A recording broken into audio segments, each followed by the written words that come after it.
Assalamualaikum warahmatullahi wabarakatuh. Bertemu lagi dengan saya.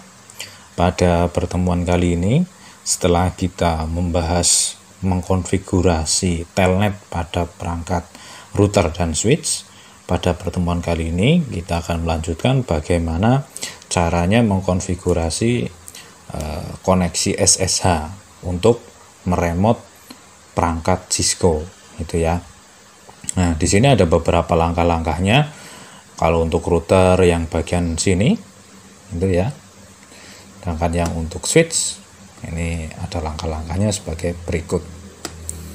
Nah, masih dengan topologi yang sama. Kemarin sudah kita konfigurasi menggunakan telnet, dan sekarang akan kita konfigurasi menggunakan koneksi SSH. Kenapa sih kita harus menggunakan koneksi SSH? Supaya ketika kita meremote jaringan dari jarak jauh, itu akan menjadi lebih aman. Kenapa lebih aman?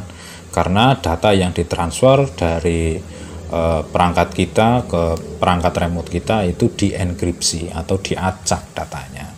Tidak seperti ketika menggunakan telnet. Kalau kita menggunakan telnet, data yang dikirimkan ke perangkat tujuan itu akan dikirim secara plain text. Jadi misalkan saya ingin mengirim huruf apa kabar atau mengirimkan kalimat apa kabar gitu ya, di sana juga dikirimkannya akan sesuai dengan apa yang kita tulis apa kabar.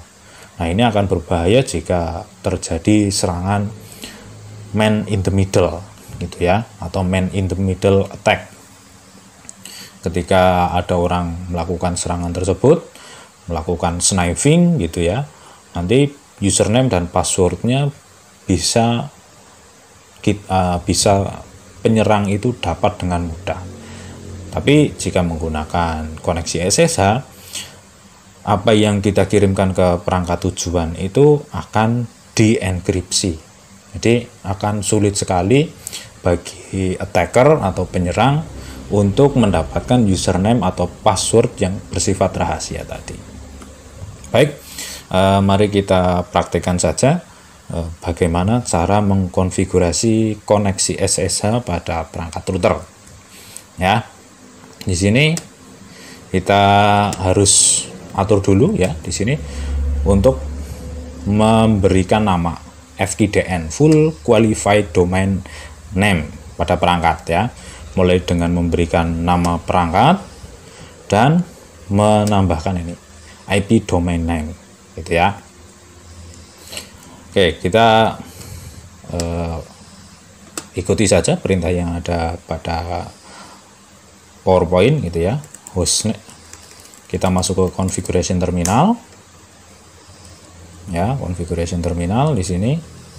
Terus hostname kita ganti saja, misalkan namanya R1 itu, ini bebas saja ya, ini bisa R1, R2 dan sebagainya. Kemudian kita tambahkan lagi IP domain name, misalkan di sini tkj.com, misalkan ini boleh ya, tkj.com, tkj.net dan lain-lain boleh, itu sesuai dengan FQDN itu. Kemudian kita generate SSH key gitu ya pada perangkat tersebut.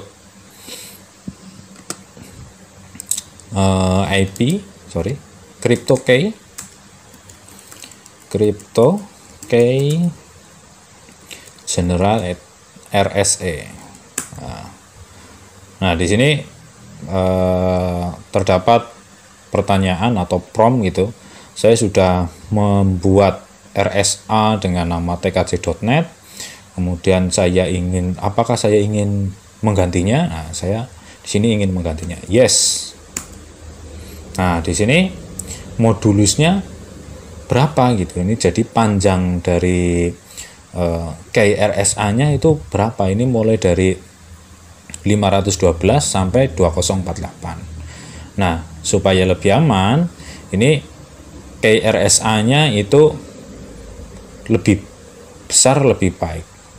Untuk menggunakan IP SSH versi 2, ini minimal harus menggunakan modulusnya itu 768. kita tuliskan saja 1024.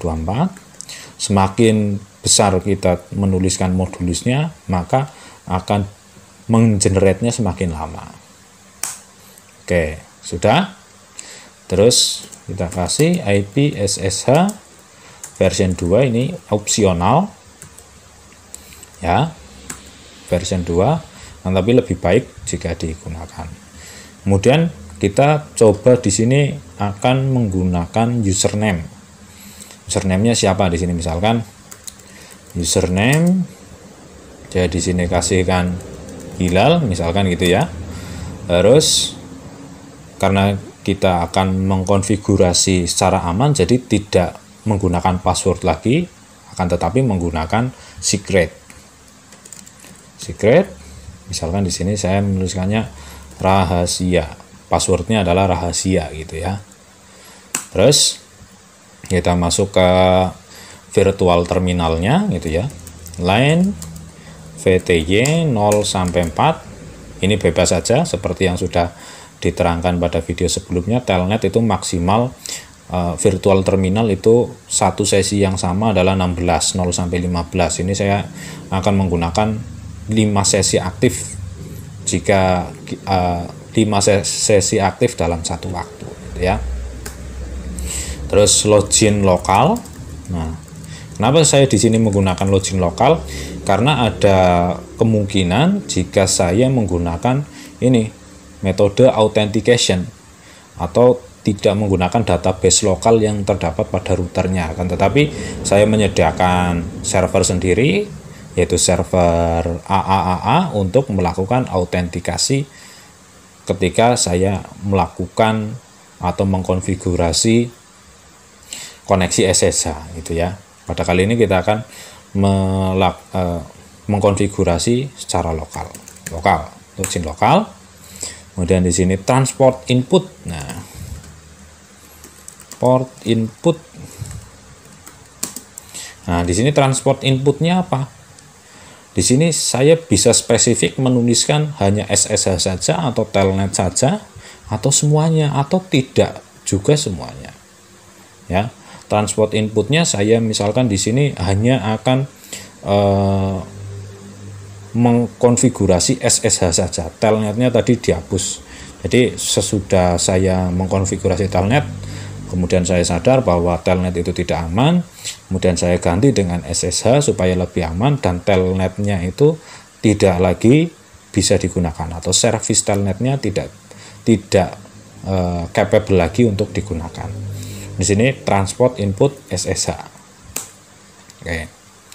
Terus di sini kita kasihkan IP address gitu ya. Coba kita cek dulu karena kemarin kita sudah memberikan IP address. Do show IP interface brief. Nah, ternyata di sini sudah ada ya, berarti tidak perlu lagi saya memberikan IP address pada interface FA0/0 gitu. Baik, jika sudah seperti itu, kita coba lakukan SSH dari sini ya, dengan perintah seperti ini. Ya, perintahnya adalah di sini kita pastikan dulu IP config. Nah, IP config, IP-nya sudah satu segmen dengan routernya tadi. Di sini kita melakukan SSH. SSH-nya itu perintahnya gimana? Perintahnya kita ketik saja di sini. Cara penggunaannya adalah SSH min L username-nya kemudian targetnya. Jadi di sini saya mengetikkan SSH min L, username-nya tadi adalah Hilal, targetnya adalah tadi si routernya adalah 192.168.1.1. Nah, di sini. Terus di situ muncul passwordnya tadi adalah rahasia. Nah, sudah bisa masuk. Ya, kita masuk ke enable. Password sebelumnya adalah Cisco 123 Cisco 456 ya, enable passwordnya adalah Cisco 456. Kemudian di sini sudah pada router sudah berhasil. Kemudian jika pada switch gimana? Sama aja langkahnya. Nah, Namanya sama saja. Di sini enable, terus kemarin passwordnya adalah Cisco TKJ 456. Kemudian di sini kita akan mengkonfigurasi perangkatnya, namanya hostname, namanya misalkan SW1 switch 1. Kemudian IP domain name, misalkan di sini tkj.net misalkan ya. Kemudian setelah itu di sini perintahnya adalah mengenerate crypto key. Nah, crypto key-nya kita generate. Perintahnya adalah crypto key terus generate RSA. Nah, di sini sama seperti yang sudah saya praktekkan pada router gitu. Kita prompt-nya kita isi dengan yes. Nah, di sini saya karena ingin menggunakan SSH version 2, maka saya akan menggunakan modulusnya 1024 karena minimal untuk menggunakan versi 2 adalah 768. Nah, sudah. Kemudian saya berikan nama username misalkan di sini hilal 1 atau hilal SW gitu ya, boleh. Untuk hilal SW gini ya. Terus